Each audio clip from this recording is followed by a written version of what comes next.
পাকিস্তান শিবিরে অশান্তি, শাহিন আফ্রিদির কাঁধে শান মাসুদের হাত। শাহিন আফ্রিদি সেই হাত সরিয়ে দিচ্ছেন।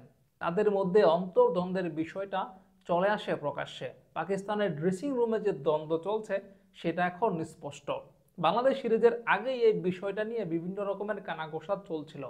এখন যেন সেটা আরেকটু পরিষ্কার হয়ে গেল যে পাকিস্তানের ড্রেসিং রুমে কয়েকটা গ্রুপে যেন ভাগ হয়েছে। বাংলাদেশ এবং পাকিস্তানের মধ্যকার টেস্ট সিরিজের প্রথম ম্যাচে বাংলাদেশ 10 উইকেটে জয়লাভ করেছে। এই ম্যাচের প্রথম ইনিংসে পাকিস্তান যখন 448 রান করে, তখন তারা ইনিংস ঘোষণা করেছিল। সেই সময়টাতে 171 রানে অপরাজিত ছিল রিজওয়ান।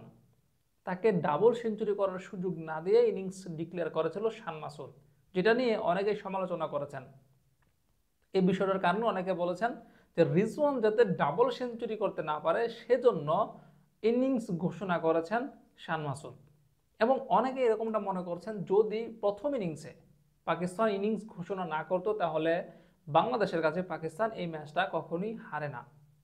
কারণ তখন পাকিস্তান আরও বেশি রান করত, স্বাভাবিকভাবেই তখন পাকিস্তান এবং বাংলাদেশের যে ব্যবধানটা সেটা আরও কমে আসতো। পাকিস্তান যদি এই ম্যাচে 448-এর জায়গায় 600 রান করতো তাহলে কিন্তু ম্যাচটা পাকিস্তান হারে না, সেই ম্যাচটা ড্র হয়। এবং তার সঙ্গে যুক্ত হয়েছে শাহিন আফ্রিদি এবং শান মাসুদের এই কাণ্ড। এখন দ্বিতীয় টেস্টের আগে পাকিস্তান কিভাবে ঘুরে দাঁড়ায়, তাদের এই সম্পর্কগুলোকে কিভাবে ঠিক করে নিয়ে আসে, সেটাই হচ্ছে এখন দেখার বিষয়।